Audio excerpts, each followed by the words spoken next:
হ্যাঁ, ক্রমযোজিত গণসংখ্যা থেকে অজীব রেখা অঙ্কন।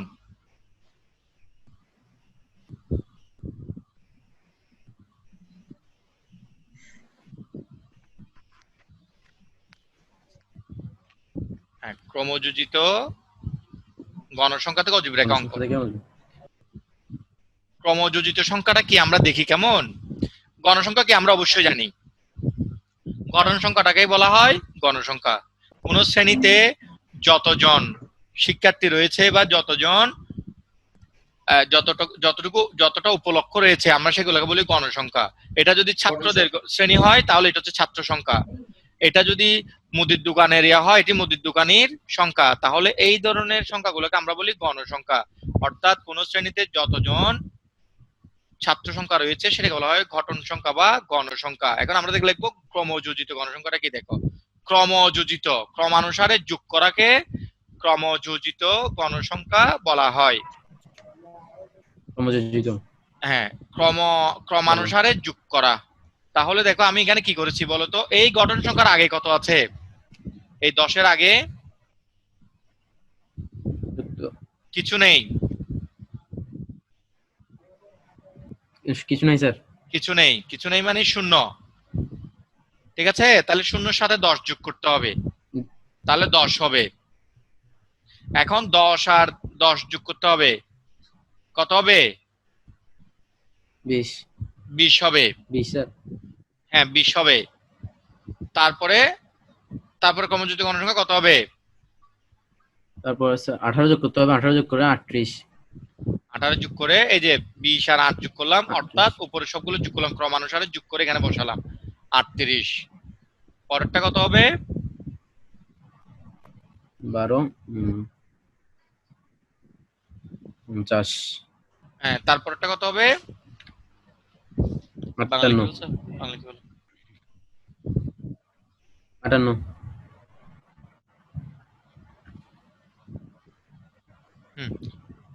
এখন আমরা এই ক্রমযোজিত গণসংখ্যা থেকে অজীব রেখা অঙ্কন করব। দেখো, অজীব রেখা অঙ্কন করার জন্য কি কি লাগে আমাদের? অজীব রেখা অঙ্কন করার জন্য আমাদের লাগে শ্রেণী এবং ক্রমযোজিত গণসংখ্যা।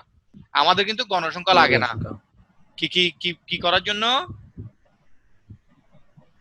অজীব রেখা অঙ্কন করার জন্য আমাদের দরকার ক্রমযোজিত গণসংখ্যা এবং শ্রেণী, এই দুটি দরকার হয়। তাহলে আমরা দেখো এখানে কিভাবে সেট করছি। দেখো, শ্রেণীর উচ্চসীমা আমরা পুরো শ্রেণীটা সেট করব না অজীব রেখা অঙ্কনের সময়। আর এখানে ক্রমযোজিত গণসংখ্যা সেট করব।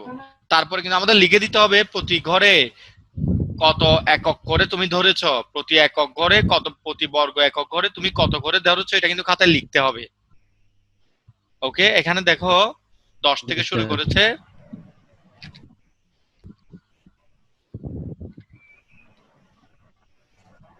দেখা যাচ্ছে? দেখো শ্রেণীর উচ্চসীমা, দেখা যাচ্ছে। এই যে শ্রেণীর উচ্চসীমা গুলো আমরা ধরেছি, শুধু উচ্চসীমা ধরবো। দেখো জিগজ্যাগ দিলাম বা ওই যে ড্যাশ চিহ্নটা দেওয়া যায়, বিচ্ছিন্ন চিহ্ন বলা হয়, ওইটাও দেওয়া যায় বা এটাও দেওয়া যায়, এটা দিলাম। এখন এখন আমরা আর এদিকে দিয়েছি ক্রমযোজিত গণসংখ্যা, এই যে 10, 20, 30 প্রত্যেক ঘরের মান আমরা কত ধরেছি সেটা কিন্তু উল্লেখ করে দিতে হবে। এখন দেখো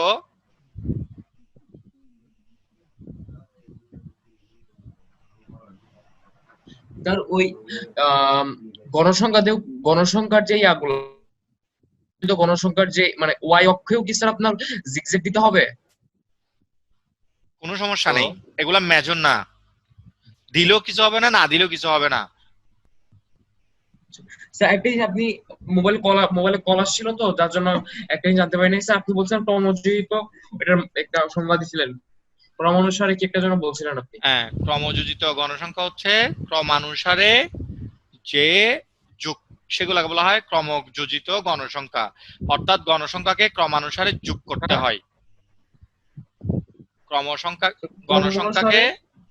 গণসংখ্যাকে ক্রমানুসারে যোগ করে যে সংখ্যা পাওয়া যায় তাকে ক্রমযোজিত গণসংখ্যা বলে।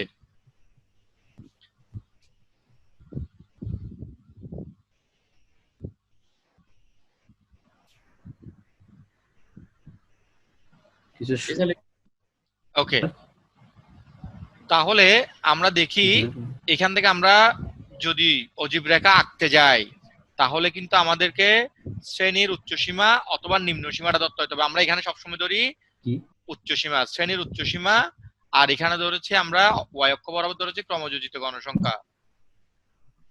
দেখো এটা কিন্তু আমি আরেকটু স্মার্ট করে দেখাচ্ছি, 20 আর এখানে হচ্ছে 10, ঠিক আছে? 2 নম্বরটা দেখো, 10। জি স্যার। হ্যাঁ 30, এখানে হচ্ছে 20, ঠিক আছে? জি তারপরটা দেখো,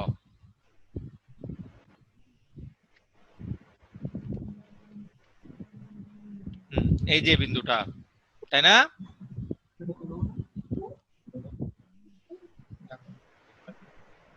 এরপরে দেখো 50 এবং এখানে হয়েছে 50।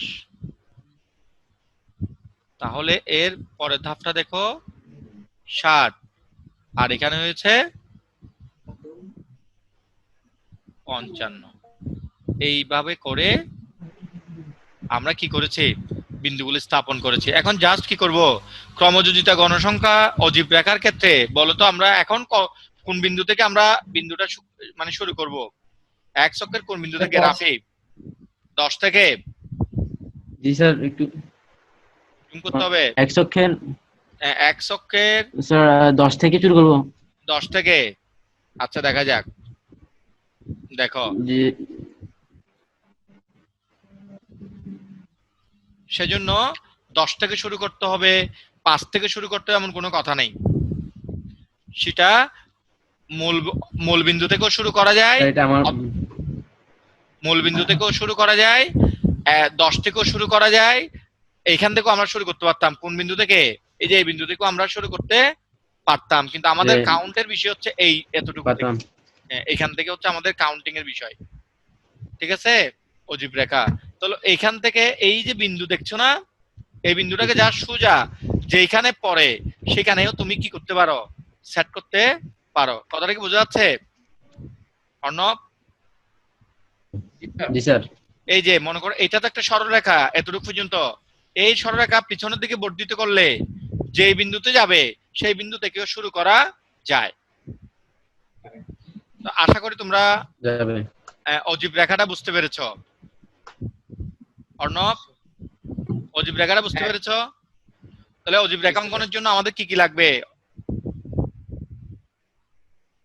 রাফি, অজীব রেখা অঙ্কনের জন্য আমাদের অজীব রেখা অঙ্কনের জন্য আমাদের কি কি লাগবে? ক্রমযোজিত গণসংখ্যা, আর স্যার মানে শ্রেণীর উচ্চসীমা, গণসংখ্যা, শ্রেণীর উচ্চসীমা। জি স্যার, শ্রেণীর উচ্চসীমা। আর স্যার এটা যদি ভিন্ন আচ্ছা আমার একটা কোশ্চেন আছে এখানে। হ্যালো, বলো। শ্রেণীতে দেখেন একটা দেওয়া আছে যে 10 থেকে 20 পর্যন্ত, আবার নিচে আবার দেওয়া আছে 20 থেকে 30 পর্যন্ত। 20টা কিন্তু দুইবার আছে, এই জন্য কিন্তু আমরা উচ্চসীমা ধরে ধরে করতে পারতেছি, উচ্চসীমা ধরে ধরে যেতে পারতেছি। বাট সেখানে যদি আপনার যে 20 আছে, নিচে যদি আপনার 25 থাকতো বা এরকম যদি মানে মিল না থাকতো, এখানে 20, দেন কি আমরা আবার নিচেও কিন্তু 20 আছে, তাই না? হ্যালো, হ্যাঁ শুনছি আমি। 20 আছে, এই জন্য কিন্তু আমরা শ্রেণী উচ্চসীমা আমরা 10, 20, 30, 40, 50, 60 এভাবে লিখতে পারতেছি। কিন্তু যদি দেওয়া থাকতো যে আপনার এখানে 8 থেকে 20, 20 পরে 21 থেকে 30, 31 থেকে 40 বা 39 এরকম 11 বা কোনো একটা সামথিং কিছু একটা দিলে তাহলে কিন্তু একটা মিল থাকতো না। যেমন এখানে 20 পরে 20 আছে, 30 পরে 30 আছে, 40 পরে 40, 50 পরে 50, এই জিনিসটা কিন্তু হতো না। তাহলে কি স্যার আমাদের ইয়া করে নিতে হবে, ওই যে আপনার ওই আমরা যে অযুব রেখা আছে না, আয়তলেখার মধ্যে যেভাবে করতাম যে 10 এর আগে 9.5 না না না না 9.5 থেকে 20 ভাবে করে না।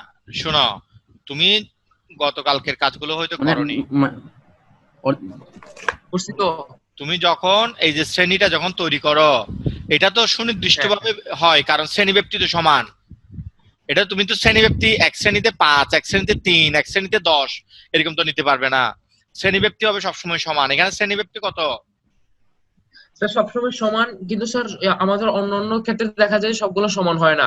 যেমন কখন? ম্যাক্সিমাম ক্ষেত্রে দেখা যায় যে এখানে মনে করেন 10 থেকে 19, পরের বেলা 20 থেকে 30 এরকম দেখা যায় তো।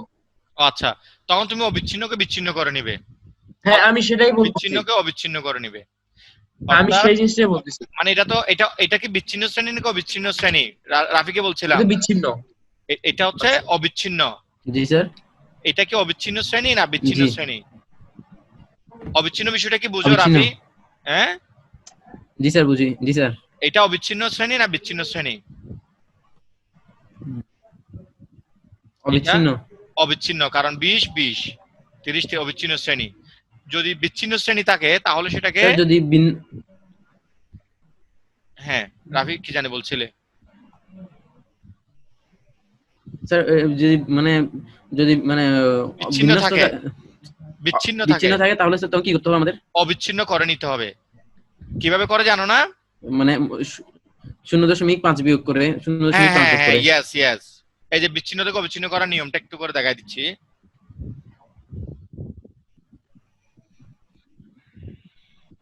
এই যে দেখো, এখানে আছে কত? 30 থেকে, ও সরি, স্যার বরাবর আছে তো।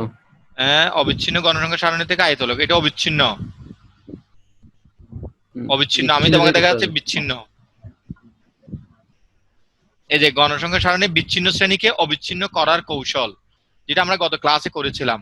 দেখো এটা অবিচ্ছিন্ন, বিচ্ছিন্ন 50 51 55 56। তাহলে এটাকে যদি আমি বিচ্ছিন্ন করতে যাই তাহলে আমাকে কিভাবে যেতে হচ্ছে দেখছো? এখান থেকে বিয়োগ করেছি, এটার সাথে যোগ করেছি, পয়েন্ট হবে নিতে হবে। 0.5 বিয়োগ করেছি, 0.5 যোগ করেছি। ঠিক আছে রাফি? ঠিক আছে, জি স্যার। ওকে। তাহলে আমরা সামনে চল। ওকে, তাহলে কোন শ্রেণীর 60 জন শিক্ষার্থীর 50 নম্বরের সাময়িক পরীক্ষার প্রাপ্ত নাম্বারের গণসংখ্যা নিবেশনের সারণীয় দেওয়া হলো, অজীব রেখা অঙ্কন করতে হবে। এটা হোমওয়ার্ক। হোমওয়ার্ক।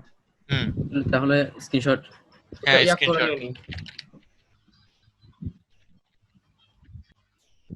হ্যাঁ, স্ক্রিনশট নেওয়া হয়েছে। হ্যাঁ প্লিজ। ওকে, পরের কেন্দ্রীয় প্রবণতার পরিমাপ। কেমন?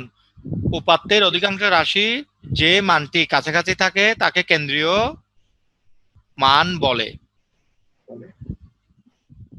তাহলে প্রশ্ন হচ্ছে কেন্দ্রীয় প্রবণতার পরিমাপ কি, সেটা আমাদের প্রশ্ন।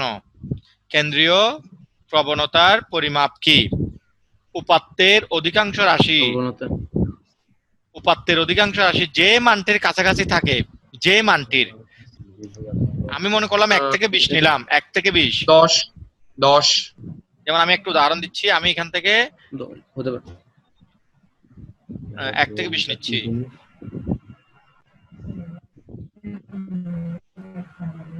স্যার বাংলায় করা। হ্যাঁ, 1 2 3, সরি 3 স্যার 4 10 হবে। 5 5 6 7 8 9। আচ্ছা এখানে দেখি, ওকে, কোন রাশিটা, কোন পদটা সবগুলোর কাছাকাছি, 1-এরও কাছাকাছি, 9-এরও কাছাকাছি, কোন পদটা সবচেয়ে কাছাকাছি? এখানে 5টা। এই যে 4 5, এই রাশিটা হচ্ছে 5টা মধ্যমানের। মধ্যমান। নয়েজ কোথা থেকে আসতেছে? ওকে, তাহলে স্মরণ করতেই পারো তুমি আমাকে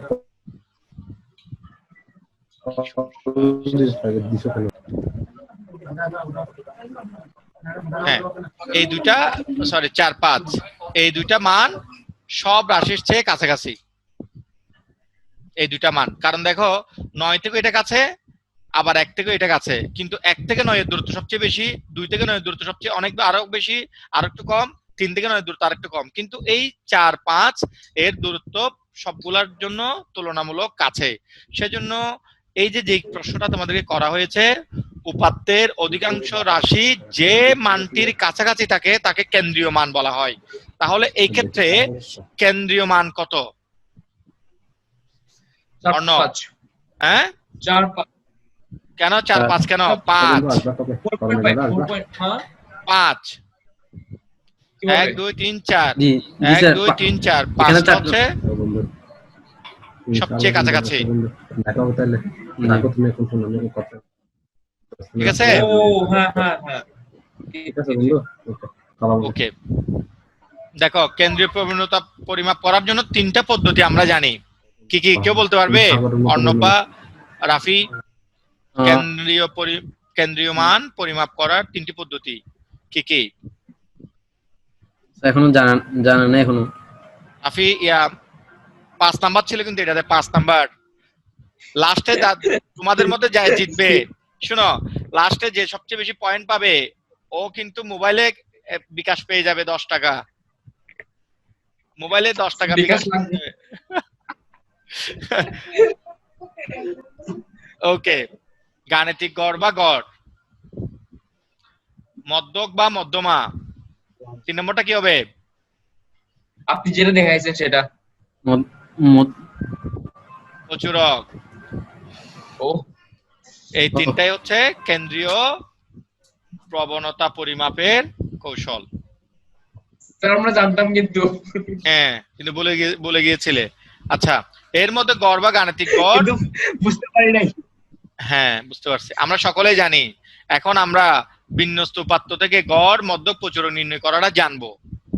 শোনো, কাজ দিব এখানে, ওই কাজ যদি পারো তাহলে কিন্তু যে ফার্স্ট হবে এ কিন্তু মোবাইলে বিকাশ চলে যাবে। জি সহজভাবে গড় নির্ণয় করার জন্য সংক্ষিপ্ত পদ্ধতি ব্যবহার করা যায়। ঠিক আছে, উদাহরণ হিসেবে আমরা একটা উদাহরণ নিচ্ছি। 150টি পরিবারের বাড়ি ভাড়ার গড় সংক্ষিপ্ত পদ্ধতিতে নির্ণয় করা গেল। অর্ণব, দেখা যাচ্ছে? জি স্যার ওকে, জি স্যার দেখা যাচ্ছে। তাহলে এখানে কি দেখতে পাচ্ছি? 10 এটা কি? 10 17 30 50 29 9 5 স্যার এগুলো কি? গণসংখ্যা, বলতে গেলে গণসংখ্যা, পরিবার সংখ্যা পরিবারের সংখ্যা বা গণসংখ্যা। আর এটা হচ্ছে শ্রেণী। এটা কিন্তু পরীক্ষায় দেওয়া আছে মনে করলাম। আমরা এখন এখান থেকে কি তৈরি করব, কি নির্ণয় করব? গড় নির্ণয় করব সংক্ষিপ্ত পদ্ধতিতে। কোন পদ্ধতিতে? সংক্ষিপ্ত পদ্ধতি সংক্ষিপ্ত পদ্ধতিতে। সংক্ষিপ্ত পদ্ধতিতে গড় নির্ণয় করার জন্য তোমাদের কয়েকটা ধাপ সম্পর্কে জানা দরকার। মানে এই সংক্ষিপ্ত পদ্ধতিতে যখন গড় নির্ণয় করব, আমরা আমাদের এই বিষয়গুলো জানা দরকার। অনুমিত গড়, বিচ্যুতি সংখ্যা, তারপর হচ্ছে গড় বিচ্যুতি এবং গড় নির্ণয়ের সূত্রটা। তো আমরা দেখি অনুমিত গড়টা কি দেখি। দেখো অনুমিত গড়,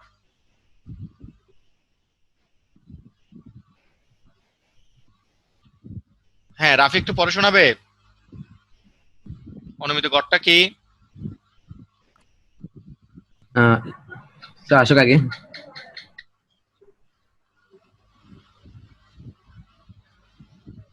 সাধারণ মধ্যবর্তী শ্রেণীর মধ্যবিন্দুকে অথবা যে শ্রেণীর ঘটন সংখ্যা সবচেয়ে বেশি সে শ্রেণীর মধ্যবিন্দুকে অনুমিত গড় হিসেবে ধরা হয়। তবে যে শ্রেণীর মধ্যবিন্দু অথবা উপাত্তের রাশিগুলোর থেকেও যে কোনো মানকে অনুমিত গড় ধরা হয়। ওকে, এখন দেখো, আমি কিন্তু এরপর একটা প্রশ্ন করব, যে উত্তর দিতে পারবে সবার আগে সে কিন্তু নাম্বার পাবে 5 পাবে। আমি কিন্তু এখানে কাউন্ট করব স্যার আমি কিন্তু 5। একটা জিনিস বুঝি। হ্যালো হ্যাঁ হ্যাঁ স্যার শুনছি। এই যে 2 নাম্বারটা, স্যার এই 2 নাম্বারটা স্যার, তবে যে কোনো শ্রেণীর হ্যালো হ্যাঁ জাস্ট এ মিনিট, আমি ওই তোমাদের জন্য একটা এক্সেল শিট নিচ্ছি, কারণ তোমাদের কত নাম্বার পেয়েছো এটা যোগ করে রাখার জন্য। আচ্ছা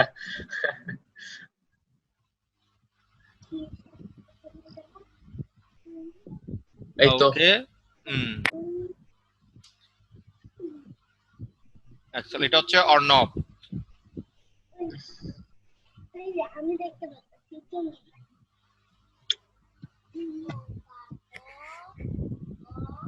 অর্ণব, আর এখানে হচ্ছে রাফি।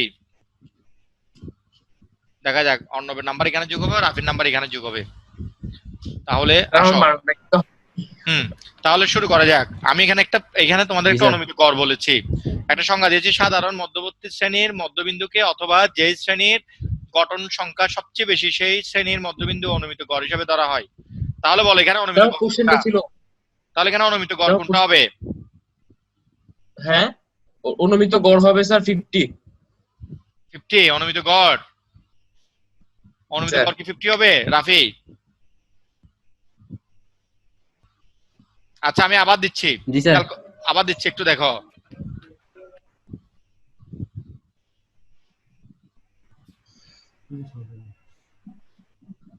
সাধারণত মধ্যবর্তী শ্রেণীর মধ্যবিন্দুকে অথবা যে শ্রেণীর গঠন সংখ্যা সবচেয়ে বেশি সেই শ্রেণীর মধ্যবিন্দুকে অনুমিত গড় ধরা হয়। ক্লিয়ার? জি স্যার। দেখা যাক। তাহলে সঠিক উত্তরের জন্য 5 নাম্বার। বলো এখানে অনুমিত গড় কোনটা হবে? স্যার 50 হবে, আমি শিওর 100%। শিওর? রাফি?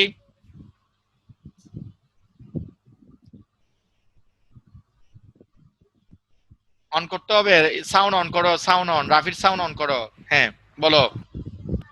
50 স্যার, 50। 50? উত্তর বল। উত্তর হবে কেন স্যার? 50। 50 বলো না, এখানে বলছে গঠন সংখ্যা যেটা সবচেয়ে বেশি তার মধ্যবিন্দু, অর্থাৎ এই শ্রেণীর মধ্যবিন্দু যত হবে তত হবে অনুমিত গড়। ওখানে মধ্যবিন্দুর কথা বলা হয়েছে, তোমরা কেউ নাম্বার পাওনি, 0। এই যে শ্রেণী মধ্যবিন্দু, অর্থাৎ এইটা 45 হচ্ছে হবে অনুমিত কারণ। গড় 45.5। এইটা হচ্ছে অনুমিত গড়। বুঝা গেছে এখন? ওকে 40.5। 40.5। পরের প্রশ্ন দেখা যাক। রেডি থাকতে হবে, আবারও 5 নাম্বার থাকবে। বিচ্যুতি। বিচ্যুতিটা কি দেখো, শ্রেণীর মধ্যবিন্দু মাইনাস অনুমিত গড় ডিভাইডেড বাই শ্রেণী ব্যাপ্তি, এটাই হচ্ছে বিচ্যুতি সংখ্যা। কি করতে হবে?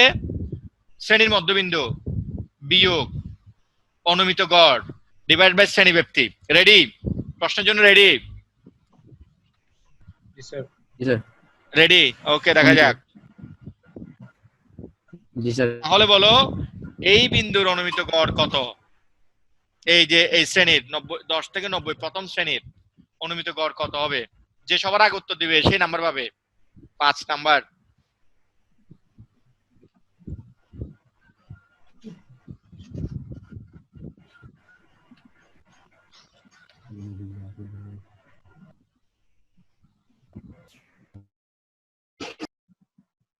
হ্যাঁ রাফি সাউন্ড মিউট আনমিউট করো। স্যার দিচ্ছি। -4। স্যার -4। সাউন্ড বেশি। রাফি বলো, রাফি বলো। ও -4 বলেছে। -3 সরি সরি সরি -3। রাফি এখনো সুযোগ আছে। স্যার -3। এখানে হচ্ছে মধ্যক শ্রেণীর অনুমিত গড় হচ্ছে এইটা, এই যে এটা বসিয়ে দিলাম সব জায়গায়, ঠিক আছে? এই যে জি। শ্রেণী মধ্যবিন্দু বিয়োগ অনুমিত গড়, এই যে অনুমিত গড় হচ্ছে এইটা। অনুমিত এই গড়। শ্রেণীর গঠন সংখ্যা বেশি সেই শ্রেণীর মধ্যবিন্দু হচ্ছে অনুমিত গড়। তাহলে দেখি উত্তর -3। হ্যাঁ অর্ণব, ঠিক আছে স্যার। অর্ণব 5 পেয়েছে। অর্ণব 5। কংগ্রেটস।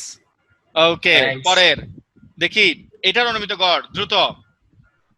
-2। -2। রাফি 5 পেয়েছে। 5। স্যার আমি বলছি। তুমি পরে বলেছো, পরে পরে আমি বলছি যে সবার আগে বলবে। তাহলে এইভাবে আমরা কি পেয়ে যাব? অনুমিত গড় পেয়ে যাব। কিন্তু তোমরা দেখবে অনেক জায়গায় অনেক বইতে এই অনুমিত গড়টা মানে বিচ্যুতি সংখ্যাটা আনুমানিক করে ধরা হয়। যে শ্রেণীতে মধ্যবিন্দু কি থাকে, বেশি থাকে, সরি গঠন সংখ্যা বেশি থাকে, যে শ্রেণীর গঠন সংখ্যা সবচেয়ে বেশি সেই গঠন সংখ্যাতে 0 বসিয়ে উপরের দিকে -1 -2 -3 বসানো হয়, আর নিচের দিকে +1 +2 +3 বসানো হয়। অর্থাৎ বসানো। গঠন, এটাই করি।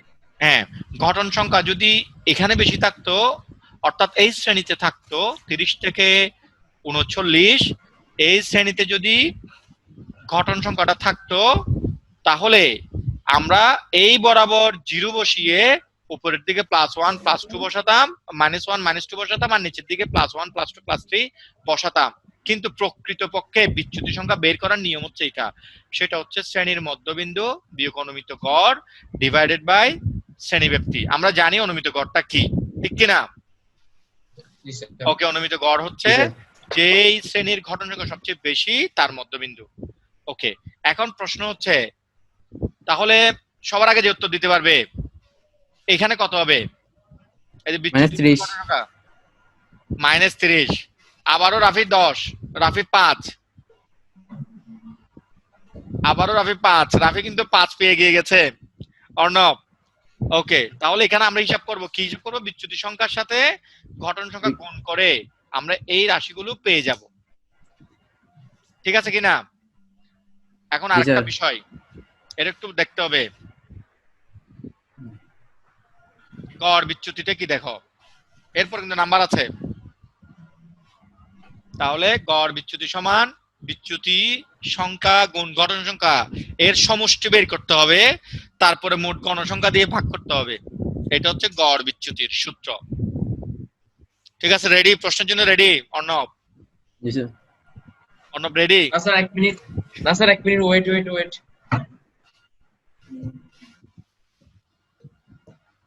রাফি কিন্তু আগে থেকে লিখে নিয়েছে এবং ও কিন্তু কি করবে, ওখান থেকে হিসাব করে মেরে দিতে। রেডি? জি স্যার। ওকে, দেখা যাক।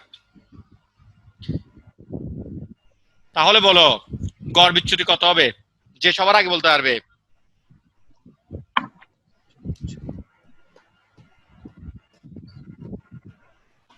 গড় বিচ্যুতি বের করতে হবে, টোটাল গড় বিচ্যুতি কত হবে?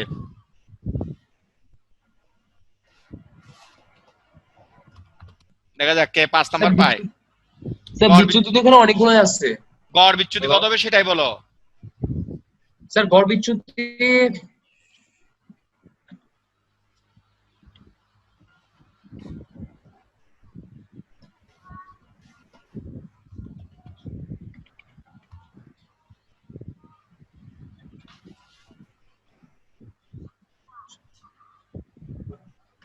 এতক্ষণ লাগার কথা না, এখানে তো সবই দেওয়া আছে, এতক্ষণ তো লাগার কথা না। আমি একটু ক্লো দিই তোমাদের। 0.14, হ্যাঁ, স্যার 0.14, 0.14। দেখো এখানে কিন্তু এই যে বিচ্যুতি, রাফি একটু দেখো, বিচ্যুতি ইনটু ঘটন সংখ্যা এর সমষ্টি দেওয়া আছে -32, আর মোট গণসংখ্যার সমষ্টি 150 দেওয়াই আছে। জাস্ট এটা ভাগ করে বসানো, ভাগ করলে কত হবে? এই যে এটা হবে। অর্ণব, উত্তর ভুল এসেছে, কারণ এটা তো সব দেওয়া আছে এখানে। এই যে গড় গড় এটা সমষ্টিও দেওয়া আছে, সাথে মোট এটাও দেওয়া আছে, মোট গঠন সংখ্যা দেওয়া আছে, এটা দেওয়া আছে। ওকে, ধন্যবাদ, সমস্যা নেই। পরের ধাপ দেখা যাক। এই যে গড় নির্ণয়ের পদ্ধতি কিভাবে নির্ণয় করতে হবে দেখো, অনুমিত গড় যোগ গড় বিচ্যুতি ইনটু শ্রেণীব্যাপ্তি। রেডি? প্রশ্নের জন্য রেডি? জি, স্যার। অনুমিত গড় যোগ গড় বিচ্যুতি ইনটু শ্রেণীব্যাপ্তি। অর্ণব রেডি? জি স্যার। ওকে, বলো তাহলে গড় কত হবে? স্যার যে সবার আগে বলবে।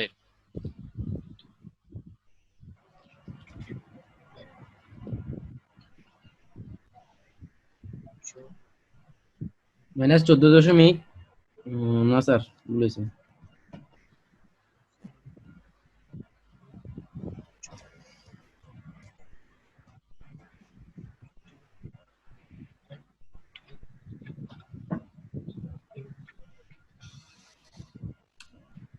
-275.5। কত? স্যার 447.13। 447.13। দেখা যাক। এটা কি স্যার বোঝা গেছে আমার অনুমিত তো হচ্ছে গড়? -275.5। আচ্ছা দেখা যাক, মাইনাস কেন হবে?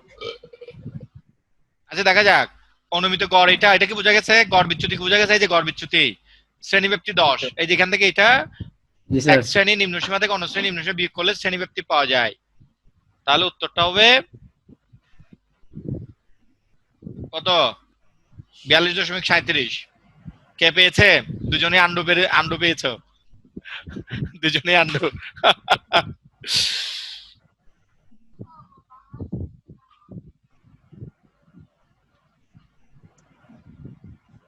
ওকে, সুতরাং 150টি পরিবারের বাড়ি ভাড়ার গড় এত টাকা বা এত টাকা।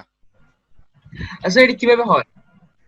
কোনটা? হ্যালো হ্যাঁ, স্যার, এখানে তো আচ্ছা, আপনি দেখেন স্যার 44.5 আমি যোগ 44.5 হ্যাঁ গুণ, যোগ হ্যাঁ না স্যার যোগ তো হ্যাঁ যোগ দাও, সরি মাইনাস স্যার হ্যাঁ মাইনাস 0.213 হুম, যত হচ্ছে ইন্টু 10 হ্যাঁ স্যার 444 স্যার 442 আসতেছে আমার এখানে। কিভাবে? তুমি আগে গুণের সরল অঙ্কের মধ্যে গুণ করো, এটা এটা ঠিক আছে কিনা দেখো, এটা বসাই দিলাম, এই দুটো গুণ করলে কত হয় দেখো আগে। ও আচ্ছা আচ্ছা স্যার সরলরেখা দাগ হয়, sorry sorry sorry sorry sir. ঠিক আছে, আচ্ছা ঠিক আছে, জি স্যার। ওকে। আচ্ছা, আমরা কি এখন ইংরেজিতে যাব না এখানে থাকবো? স্যার বিজ্ঞানে যায় না? বিজ্ঞানে? হ্যাঁ বিজ্ঞানে না, আজকে না বিজ্ঞানে। তুমি কি কমার্সে নাকি? হ্যাঁ, তুমি কিতে? আচ্ছা, আমি তো সায়েন্সে।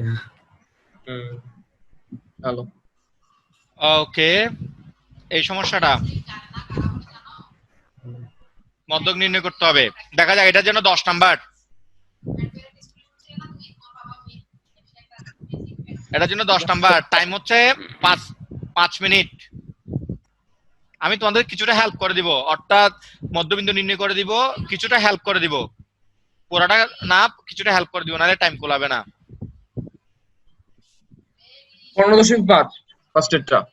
হুম, আমি কিছুটা হেল্প করে দিচ্ছি।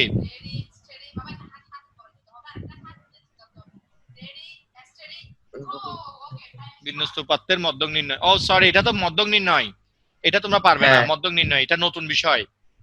স্যার আমরা পারবো তো প্রথমে, আমি। আচ্ছা আমরা তাহলে প্রথমে, মধ্যক স্যার।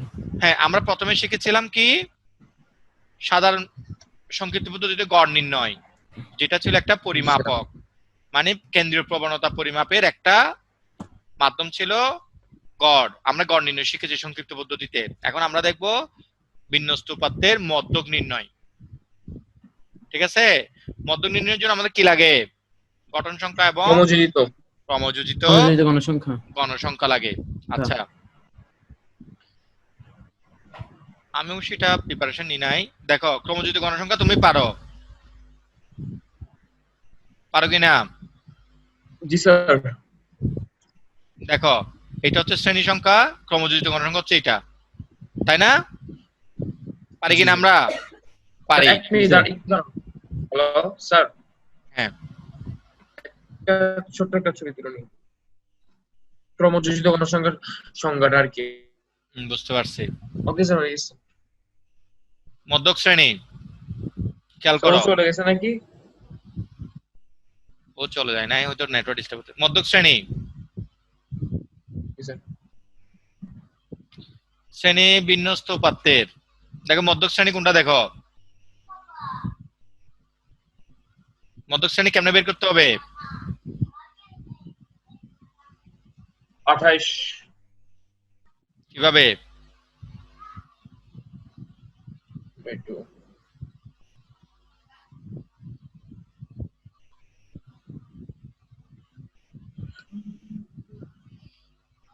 না, মধ্যক শ্রেণী কেমনে বের করবে?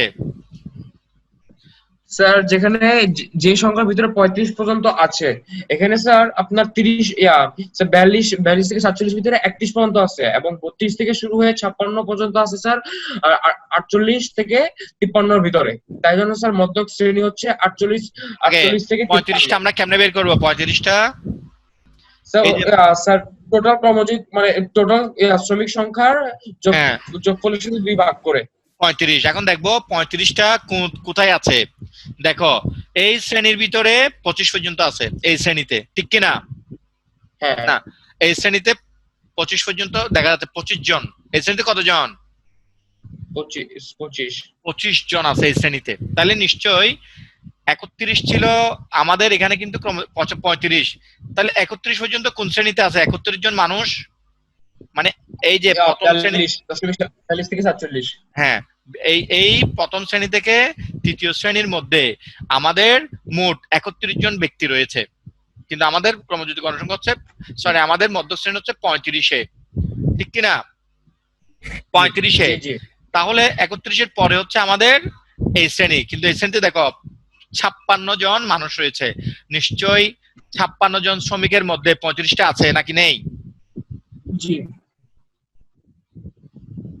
আছে কিনা? জি স্যার। 56 জনের মধ্যে 35টা আছে। রাফি, না ডিস্টার্ব করছিল মনে জি হয়? স্যার, জি স্যার। দেখো, প্রবলেম হলে পরে আবার ইয়া থেকে দেখে নিবার কি, ওই যে আপলোড থেকে দেখো। আমরা এখন মধ্যক নির্ণয় করব। মধ্যক মানে হচ্ছে মাঝামাঝি মান, কেমন? শ্রেণী মধ্যক বের করার জন্য আমাকে প্রথমত এখানে যতগুলো শ্রমিক সংখ্যা আছে, মোট আছে 70 জন, সেটাকে 2 দিয়ে ভাগ করতে হবে 35। এখন দেখতে হবে 35 কোন শ্রেণীর মধ্যে আছে। যে শ্রেণীর মধ্যে 35 নম্বর লোকটা আছে, 35 নম্বর ব্যক্তিটা বা শ্রমিকটা আছে, সেটাই হবে মধ্যক শ্রেণী। সেই মধ্যক শ্রেণী কেমনে বের করব? তাহলে আমরা হিসাব করে দেখি। এখানে এই শ্রেণীতে 3 জন মানুষ আছে, আছে কিনা? রাফিকে বলছি জি, স্যার। আমি। এই জি, শ্রেণীতে স্যার। আছে 13 জন, দ্বিতীয় শ্রেণীতে। তৃতীয় শ্রেণীতে আছে 31 জন, কিন্তু আমাদের মধ্য, এটা হচ্ছে 35 নম্বর ব্যক্তি। তাহলে নিশ্চয়ই 56 পর্যন্ত আসতে আসতে এই শ্রেণীর ভিতরে সেই 35 নম্বর ব্যক্তিটা আছে নাকি নেই? আছে, আছে আছে। স্যার। সেজন্য এটাকে বলবো আমরা মধ্যক শ্রেণী। অর্থাৎ 35 হচ্ছে 31-এর চেয়ে বড়, আর 56 চেয়ে ছোট, অর্থাৎ এই মাঝামাঝি অবস্থানে ছোট। এইটি মধ্যক শ্রেণী। তাই এটাকে আমরা বলবো মধ্যক শ্রেণী। ব্যাপারটা ক্লিয়ার কিনা? মধ্যক শ্রেণী। মধ্যক শ্রেণী জি স্যার। বের করতে পারবো তো আমরা মধ্যক জি শ্রেণী? স্যার। ওকে। জি স্যার। তারপরে এটা কিন্তু জি লিখে না, স্যার। কারণ আমি এখন নাম্বার দিব ওখানে। তারপরে মধ্যক নির্ণয়ের সূত্রটা হলো এইটা। দেখো, বুঝতে অসুবিধা হচ্ছে কিনা দেখো। শ্রেণীর নিম্ন সীমা প্লাস n/2 এর n/2 থেকে আমরা কি বিয়োগ করব? n/2 এর এতে কত বিয়োগ করব? পূর্বের শ্রেণীর ক্রমযোজিত গঠন সংখ্যা। আর ঠিক আছে, এই সূত্রটা হচ্ছে এটা, মূলত সূত্র হচ্ছে এটা, l plus n/2 minus fc। Sir গণসংখ্যা যেটা মানে, স্যার গণসংখ্যা যেটা মানে এফ, এফটা স্যার মেইন বইয়ে স্যার দেওয়া স্যার ওই মানে যেটা ডি ডি নিচে, আর মেইন বই এটাও দেওয়া যে ডিটাকে এইচ করে দেওয়া। না, তুমি ওইটা অন্য সূত্রের কথা বলছো, এটা অন্যভাবে করছে। তুমি যেটা বলছো sir, f divided by f1 plus f2 into d, ওই সূত্রের কথা না বলছো। না না না স্যার, বলি নাই আমি করছি তো, এজন্য এটা মাথায় স্যার হলো। আচ্ছা, দেখি আমি আপনাকে দেখাচ্ছি দাঁড়ান। এই যে মধ্যক নির্ণয়। হ্যালো। হ্যাঁ, শুনছি। জি স্যার। স্যার 337 পৃষ্ঠা ওইটা দেখান স্যার। 337 পৃষ্ঠা, 337 পৃষ্ঠায় যান। 337। হ্যাঁ স্যার, পজ স্যার, এই যে এখানে এটা এখানে এখানে। এই তো স্যার। হ্যাঁ জি স্যার, জি স্যার, জি স্যার।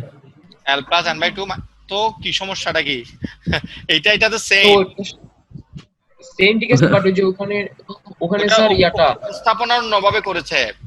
যেমন দেখো, এটা হ্যাঁ, মানে হ্যাঁ। কি, এটাকে যদি তুমি কি করো, এই যে এটা গুণ চিহ্ন দিয়েছে তো, এটা যদি বাক চিহ্ন দিয়ে হ্যাঁ। আমি এভাবে নিচে দিই, তখন কি জি হবে? স্যার। সবার ঠিকই হবে, বাট তবুও আমি মানে বলছিলাম যে আমি তো এভাবে করি নাই বা এভাবে করানো হয় নাই, সেই জন্য বলতেছিলাম আর ও, কি। ঠিক আছে, তাহলে এটা এইভাবে করা যাবে। স্যার এভাবেই তো করছি, তাই আমরা এভাবেই করি। কোনো সমস্যা নেই। একই এই ওই বিষয়টাই আসবে। দেখো, এটা যদি আমি উপরে নিয়ে যাই, তখন কি হবে? এটা বাক তো, এটা যদি আমি এই পাশে নিয়ে আসি, গুণ হয়ে উপরে উঠে যাবে। ঠিক আছে, জি স্যার।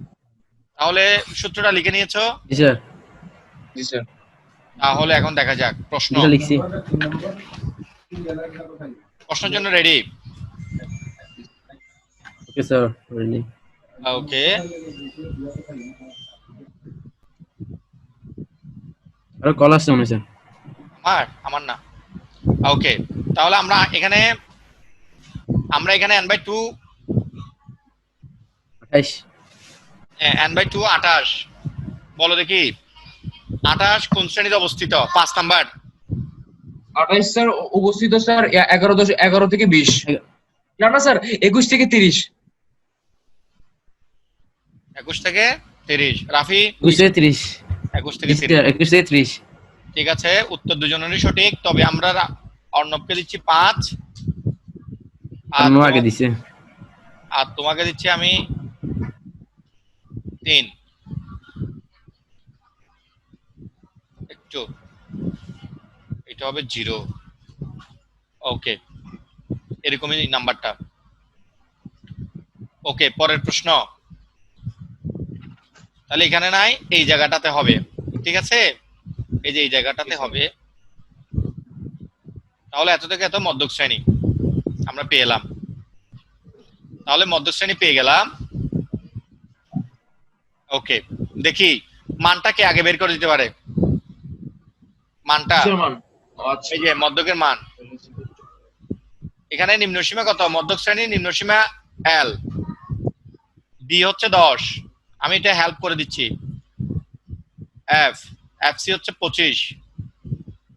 এফসিটাতে বুঝছো মধ্যক শ্রেণীর পূর্ববর্তী ক্রমযোজিত গণসংখ্যা 25। এন/2 হচ্ছে এত। অতএব দেখা যাক এখন 10 নাম্বার, কিন্তু এটাতে 10 নাম্বার। যে উত্তরটা আগে দিবে পারফেক্ট হবে, যারটা 22.5 স্যার 22.5। ঠিক আছে, আমরা রাফির জন্য ওয়েট করি। 22.5। ওকে, দেখা যাক।